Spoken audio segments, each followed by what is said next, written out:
what would be your final words to anybody who's listening who, really has had to go through kind of a grieving process, who's just trying to, stay afloat? What words of encouragement would you want to leave with them? I think that you touched on something great there, which is that grieving process. And a lot of us have lost a lot Mm, along the way, whether that be our finances, our physical abilities, our emotional abilities. There's been a lot of things that we've lost. But from all of us here at React 19, we do see you, we hear you, we believe you, we support you, and you're not alone. Many of us are walking alongside this, and together we can make a difference in the lives of those who have been impacted by a COVID-19 vaccine injury. Welcome to the React 19 podcast, where we bring awareness and support to the COVID-19 vaccine injured and discuss the science, research, and laws that affect all of us.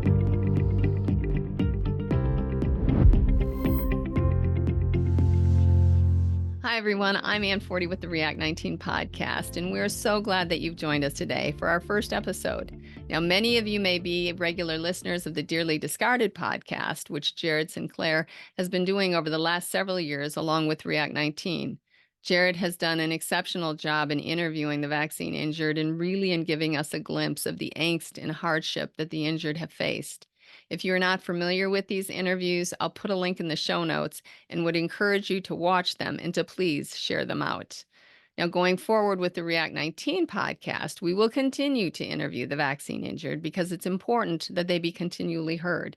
In addition, we'll be focusing on the research, science, and laws that not only affect the vaccine injured, but will ultimately affect all of us. What we'd like to do in these first couple episodes is help you get to know the team members that lead the support and advocacy groups that React 19 offers and really get a chance to hear their hearts and how they want to help the injured. So up first today, I would like to introduce you to Julie Woods, who is React 19 Support Group Coordinator. Julie, thanks so much for being here today. You're welcome. Thank you for having me. Now, because of Julie's own vaccine injury, she knows what it's like to feel overwhelmed and abandoned. And she knows how important that is to be connected with others who understand this. And that is her goal in facilitating the support groups. So, Julie, right now, you've been walking through this for the last 2, 3 years. You've been on this journey. You know the nightmare that it's been. And what I want to do first, I want to talk about your injury, how you got there, how you got to connect with React 19. But what I want to do first is speak to the person who has just clicked play on this podcast or on this video, and they're like looking for help, and they're feeling that abandonment, they're feeling that overwhelmingness. And just I would like you to explain what the support groups are, how one gets involved in them, what happens in the groups, and then how they connect with you so that they can be part of those. Now, I know that's a lot right there. So let's just start first with tell us about what the React 19 support groups are. Yeah, so the React 19 emotional support groups are weekly groups that are virtual, and they're approximately 1 hour in length and designed for individuals who have been injured following their COVID-19 vaccine. Okay. And so what happens in those groups? What is the goal of those groups? Can you tell us, like, if you're in one of those groups, what takes place? Yeah, so what you can expect from being a part of the React 19 support groups are each group is led by two React 19 volunteers, and their role is to facilitate conversations while encouraging group participation amongst the members in the group. So, the purpose of these groups is to offer a safe place to discuss things such as coping skills, barriers, and solutions, all related to living with a vaccine injury Mm, while building a network of peer support. It's important to know that these support groups are not psychotherapy Mm. and they don't involve any sort of client therapist relationship between the participants and our volunteer group leads. Yes. Um, That's true. It is. It's interesting. I was speaking with a psychiatrist, psychologist earlier this week, and we were just talking about the importance of people being able to connect with others who understood basically the trauma that you've gone through, where you're not alone, and just the importance of these type of groups where you can share, maybe what's worked, what hasn't, encourage one another. And I wanted to mention you had your undergrad in, was it behavioral psychology? Is that what it is? And you're working on your master's? Yes, so I graduated from my undergraduate degree in behavioral psychology in 2020. And soon after that, in May of 2021, I entered my master's degree, which is in counseling psychology. Unfortunately, due to my injury, I have had to modify my education and kind of take a step back into a reduced course load. However, because of my experience, I know just how important it is to be able to have people who are there to Yeah. support individuals with a vaccine injury. And so that has given me the drive to continue to finish my master's degree, Mhm. as that's the population that I'm aspiring to work with in the future now. Well, that I think it's great how you're using your skills um, to benefit others. I mean, that's just really great. Now, if somebody wants to be a part of the groups, can you give a little bit of the schedule first? Like, how would someone become a part of this? Do they contact React 19? Do they contact you? What is the time commitment? When do they meet? If you could fill us in on those specifics.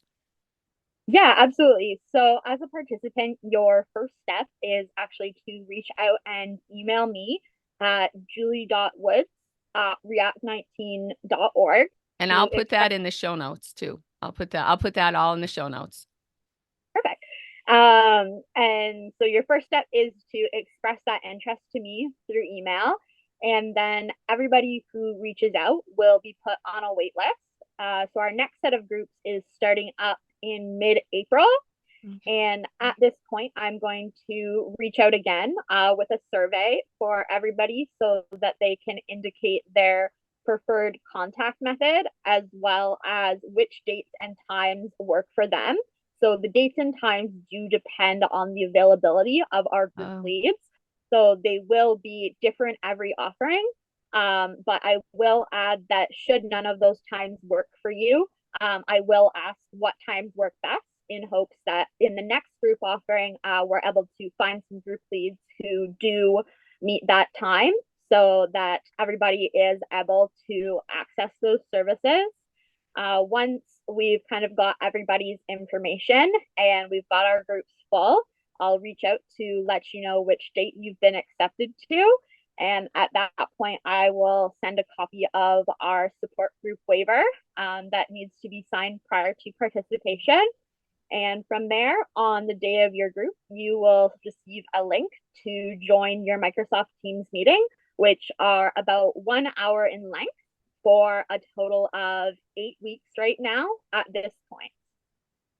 okay. All right. So 1 hour a week for 8 weeks, talking about all the things, the different things that you guys all face.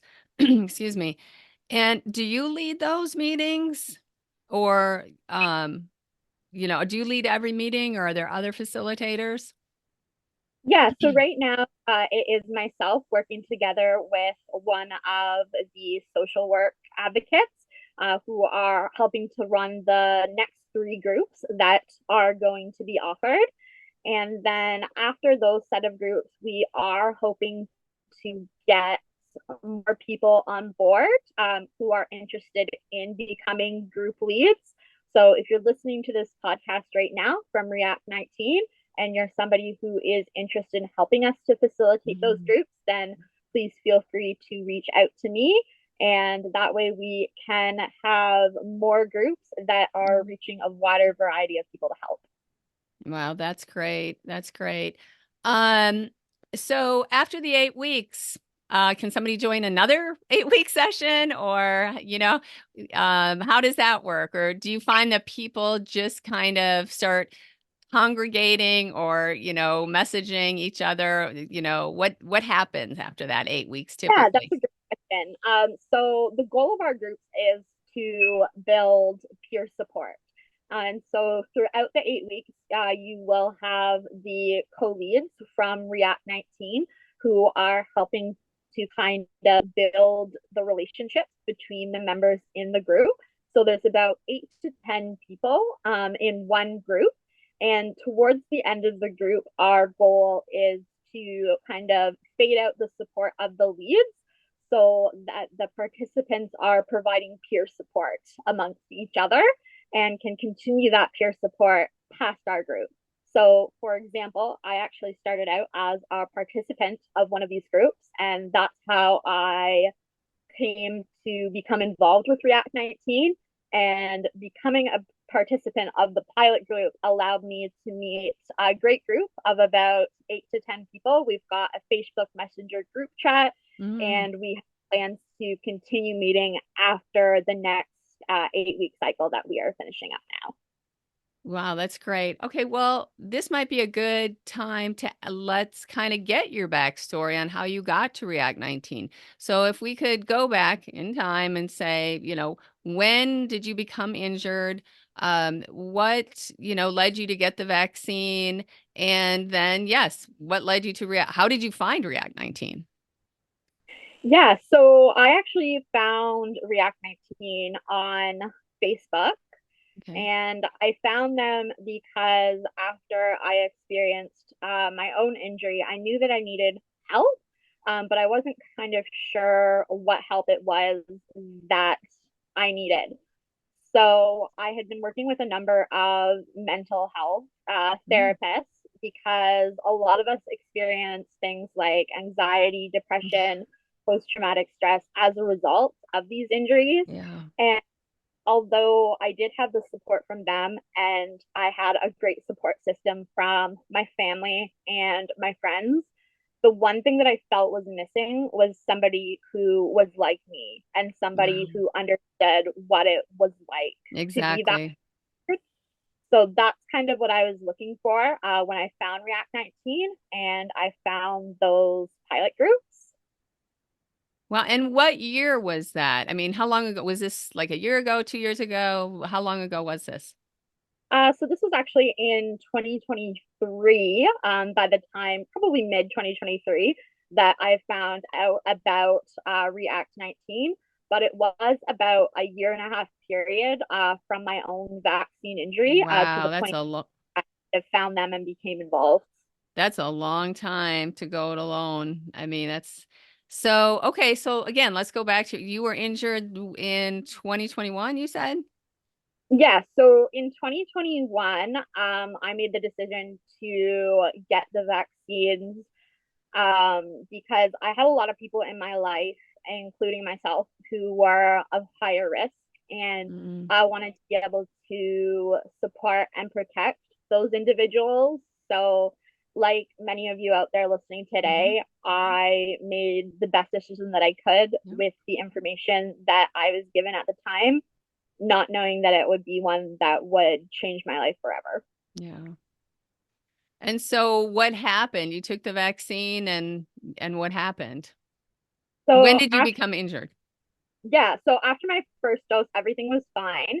But then in June 2021, when I took my second dose, I experienced numbness, tingling, and pain that was from my knees down. Mm. It went away after 4 months, and not really knowing that there was a relationship between my symptoms and having taken the vaccine. Yeah. I took a third dose in December of 2021. And unfortunately, after 5 days on December 26th of 2021, my symptoms came right back. They started at the bottom of my feet and they worked their way up again, the numbness, tingling, and pain, except it was on a much more severe level and it went past my knees, reaching all the way from my waist down. Wow. And then I assume that you were like, okay, this is from the vaccine. I mean, with, Yeah. yeah. So at that point, I was able to make that connection because exactly what happened the first time was happening the second time to me, except the only difference was that it was much more severe, intense. It worked its way up farther. And unfortunately, 2.5 years later, it still hasn't gone away. Oh my. So this happens. So did you go to the doctor? What happened once you're like, oh my gosh, I've got to go see somebody? And what was the response? Yeah. So by the time that it had worked its way up to my waist down Mm, and my symptoms were getting worse and were including brain fog, extreme fatigue, tachycardia, which for those who don't know means fast heart rate. I knew that something was very wrong and that something had to be done. I'm the kind of person where I've had bad experiences with the medical system before, so I avoided reaching for help as long as I possibly could. mm. But when I knew that I had to reach out for help, I packed a bag, and on January 18th of 2022, I went up to emergency and I showed up Emerge expecting that they were going to admit me. I knew what was wrong, and I thought in my heart that they would want to figure out why this Mm, happened so that it wouldn't happen to anybody else. mm, Not that there were already tens, if not hundreds of thousands of other people mm. out there like me. So I went to Emerge, and once I described my symptoms and I told them what had happened after my second dose, realizing the same thing was occurring after the third dose, unfortunately, it was addressed in the way that I thought whatsoever. Like many other people, I was called stupid, Right. incompetent. I was asked why I was wasting everybody's time, and I was told point blank that reactions like this just aren't a thing. It's so tragic. So tragic. Ah, but for you, you had the support of your family. I mean, were they at least, believing you? Yes, I am lucky enough that I have the support of my family, my friends, and my coaches. I've got a really good team of people around me who have supported me right from the beginning. Oh, I'm good. has been very selective with who I've shared my journey with thus Mm. far. And luckily for me, those who I have chosen to share with have 100% believed me, support me, and been there for me. And I guess, there I would ask, for those people who might be listening in, maybe they're not injured, they're just listening to, this episode, just, because they're interested in hearing it. For those that are not injured, what would you say is the most important thing that they can do to help somebody who is injured? I think that that's a great question. Everybody that I have the support with from my family and my friends are not injured themselves. Mm. And a lot of the time when I reach out to them and I'm sharing this information, they're saying things like, wow, like I honestly don't know what to say right now. And I think that honesty is definitely a first step to being able to support somebody with a vaccine injury. We didn't choose this life. This Right. life chose, and we're just trying to navigate it the best that we can. Sometimes we thrive, but other times it's all that we can do to survive. But regardless of what kind of a day we're having, being there to listen, To to believe listen. us, and support us is all that we ask for. Yeah, somebody who really believes, like, I really believe what you're telling me. I really believe this is a struggle, and just let me know what I can do. If that's just, I don't know, bringing you something that you need, or, hey, can you just sit with me, or whatever that might be? Because I don't think that many of us, I would almost go so far as to say, I don't think, well, I can't, use universal statements, but I think there are very few of us who've ever been in a situation where we've been harmed or we've become sick and nobody believes you. The doctors won't help you. The government's saying that, I mean, we watched the COVID hearing yesterday. It was heartbreaking because once again, oh, these are crazy rhetoric. This is misinformation and, being shut down on all accounts. There are very few people who have lived through that. I mean, the I would say, I only know vaccine injured people where, if you get cancer, and I'm not making light of cancer or heart disease or diabetes or anything else. That's not what I'm saying. But there's people there to support you. Your doctor's like, "Hey, okay, we're going to help you. We're going to get through this and here's the treatment." You come in with this, and what did you get? Oh, why are you saying this? This just doesn't happen. Well, it does happen. And um I'm so glad that you were led to React 19, that you're using your skills to help, that you can, you're facilitating these support groups with the skills you have, because it is important for people to talk about it.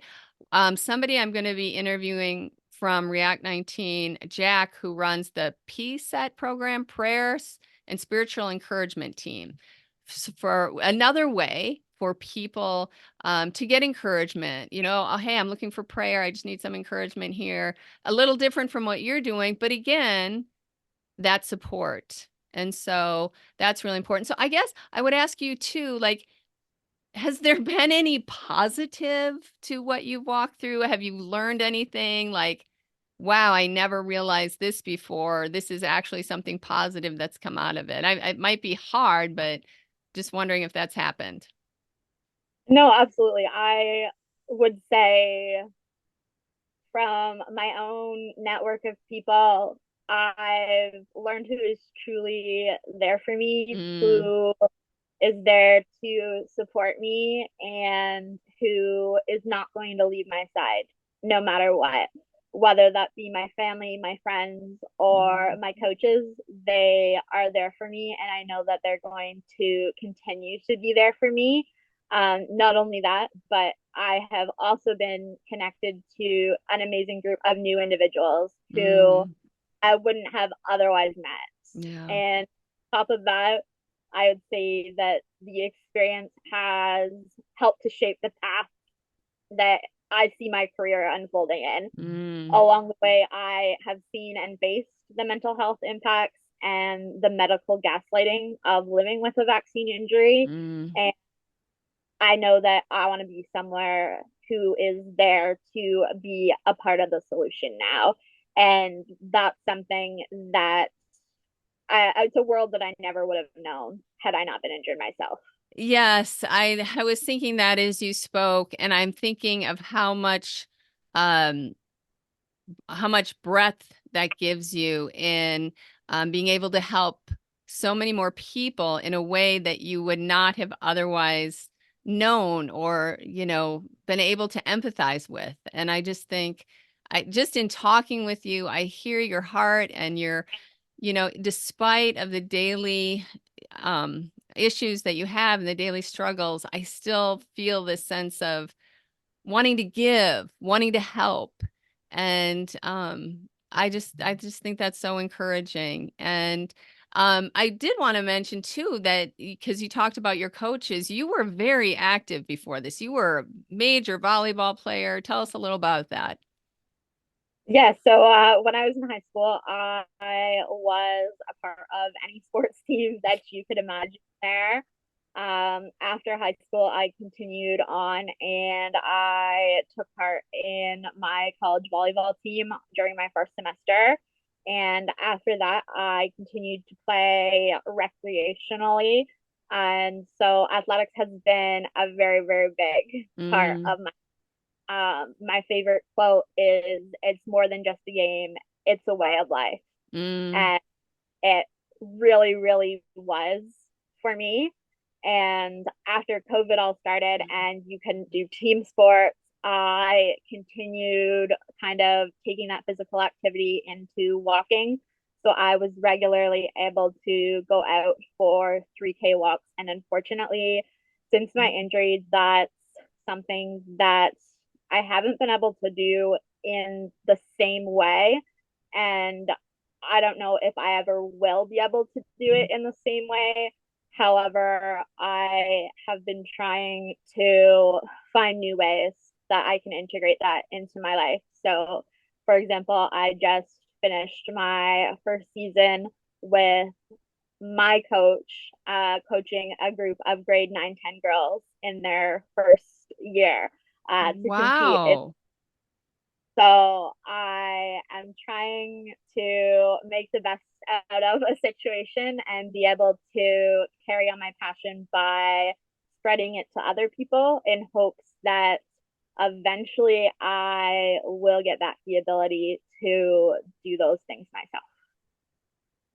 Well, I certainly hope that you will also. I just that again, that spirit that just comes out of you. What what would be your final words to anybody who's listening who, really has had to go through kind of a grieving process, who's just trying to, stay afloat? What words of encouragement would you want to leave with them?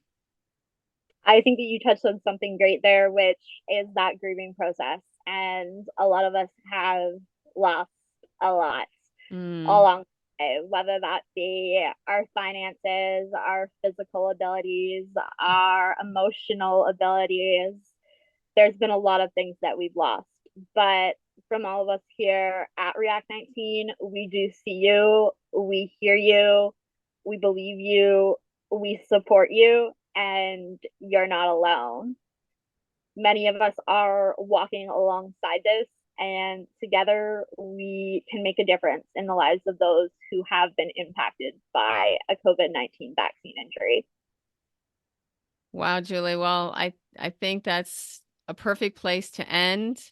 I just want to encourage anybody who's listening, if you are injured, if you know someone who's injured, have them reach out to Julie. Again, it's julie.woods@react19.org. I'll put that in the show notes, so don't worry about that. And Julie, if you have any other resources that you'd like to share, just send them my way. I'll put them in the show notes. Otherwise, I'm sure people can connect with you. But I just want to thank you. I want to thank you for taking the time to just just being an encouragement to people just in this conversation. And I always say, hey, let's keep running to win. Let's just keep running to win. And you are an example of that. So thank you so much. You're welcome. Thank you so much for having me and for giving us the platform to be able to share our stories and to help others. Yeah, let's keep sharing them. Let's keep sharing them. Let's keep encouraging, right? Yes, All right. Thanks, Julie. you're welcome.